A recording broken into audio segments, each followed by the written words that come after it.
Hello there, ladies and gents, or like me, that little bit in between.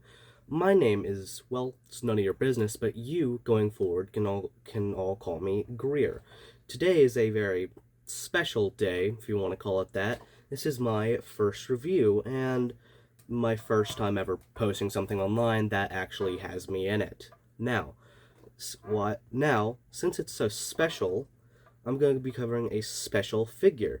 Now, what is that, you might ask? Well, give me a fucking second.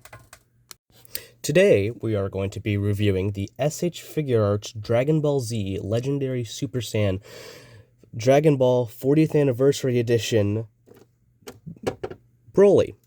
Now, this is a special figure not only because it's anniversary, but it's because of my favorite character from the series.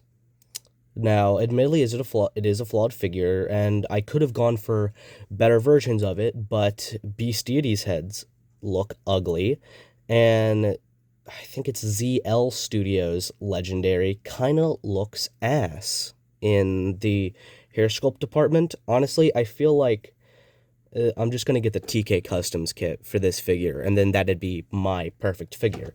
But, well, let's get into this, I guess, with the sculpting, which, first off, I gotta say, I love the sculpting on this figure. It's amazing. It's a little lazy around here, because it's just more, I guess, figure-y, I guess, right there. But there's a lot of intricacies in the kind of bagginess around the, I guess, cloth areas of the boots right there, and obviously the pants, and then the musculature is awesome. This back is intimidating as all hell, and also hot as all hell, but I can concede with most people's takes that Super Broly is a little hotter. But anyway, also I want to say the painting on this is also impeccable. I don't think I have any other figure arts that are like this, aside from the game's Beginning Goku, but even then it isn't to this degree. This entire figure is shaded beautifully. You get the kind of dark tan in all the muscle crevices, and even you can see it stretching out his skin, which is awesome. The gold is kind of that shimmery in between actual metallic, and then the jewels are beautiful. Oh shit out later.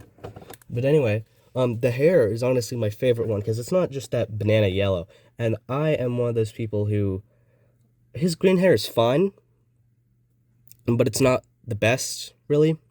Like, I just don't care for having it be green hair. It's unique, obviously, and why is it green? It's because he's legendary, fucker. But I like what they did with this, because it's yellow, but it has green accents in the deep. I think that makes it the best, honestly. And right now, this is now accessories are actually a little scarce with this figure, but good enough, in my opinion. So accessories are, as you can see on the body, 2 fists and a smirking face. And then in this little baggie here, I have the parts that go on him, because I divide accessories into 2 categories. The first category we will be looking at is body parts, or things you can switch around on the figure for different poses. He also comes with, in the box, a neutral face and a yelling face.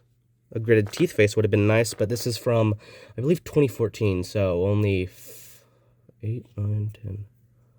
Only 7 years after the line started, so yeah, they should have gotten their shit together. Anyway, he comes with 2, I guess, clenched hands or key-holding hands, and he comes with 2 splayed-out hands, or I guess you could call these grabby hands. And then for what I call add-ons, or real accessories, he comes with 3 of these key balls, and I actually have it kind of as a hung-up decoration right now. A 40th Anniversary Edition stand. It actually comes with a second stand arm, which I cannot find. It's on there. But something cool about this figure is, because he's such a fucking beefy boy, he comes with a special clamp. So I find that very cool. And now, I guess we're gonna get into the articulation after I put this back up.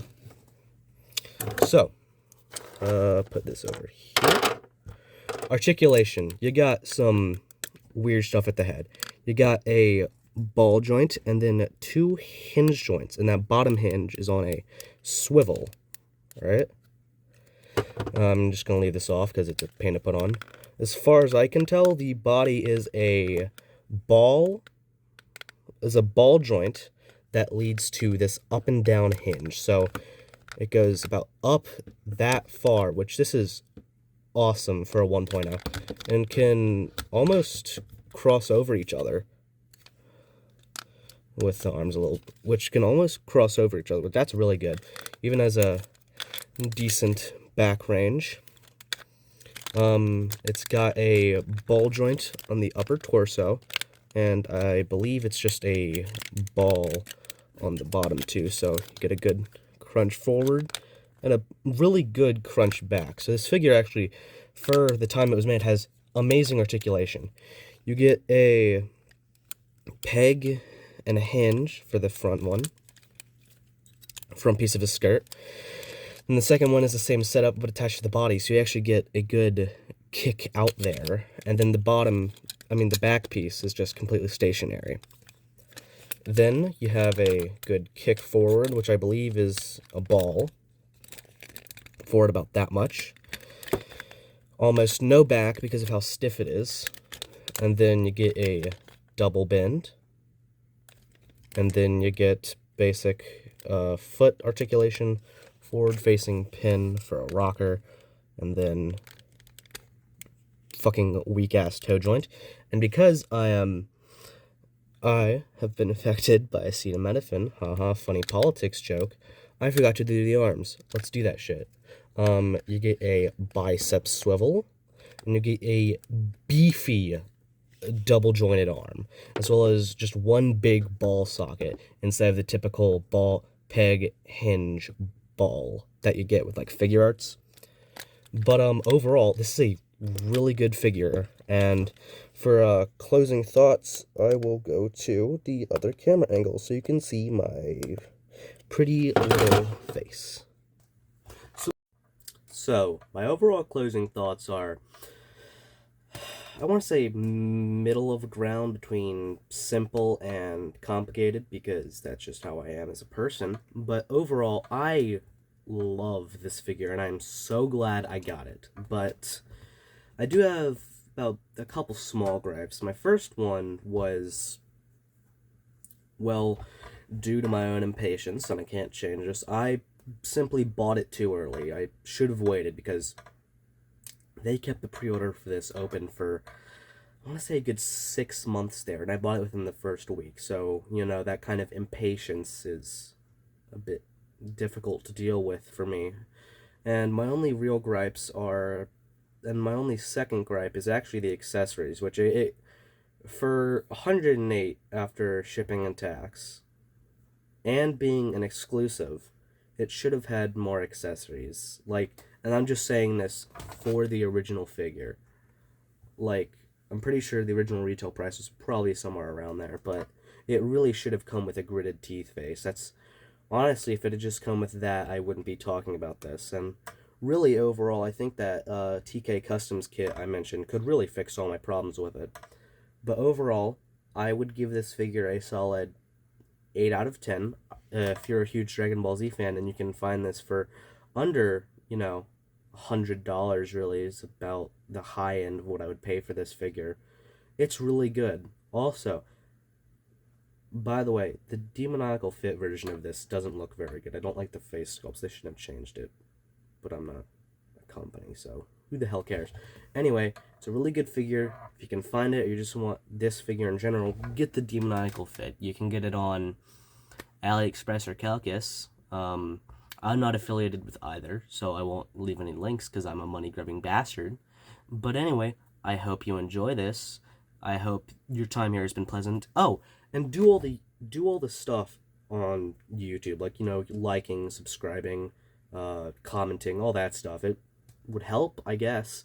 You can also follow me on Instagram, which will be in the description. You can follow me on Instagram at Spectre. I do toy photography, and I plan to upload some of my art stuff there, as well as a little personal stuff.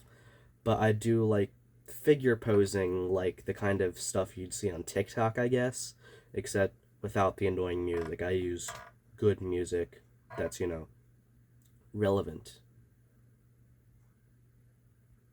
Anyway, I hope you've enjoyed this. My name is Greer, and I hope you have a good rest of your day or night. I don't care when you're watching this.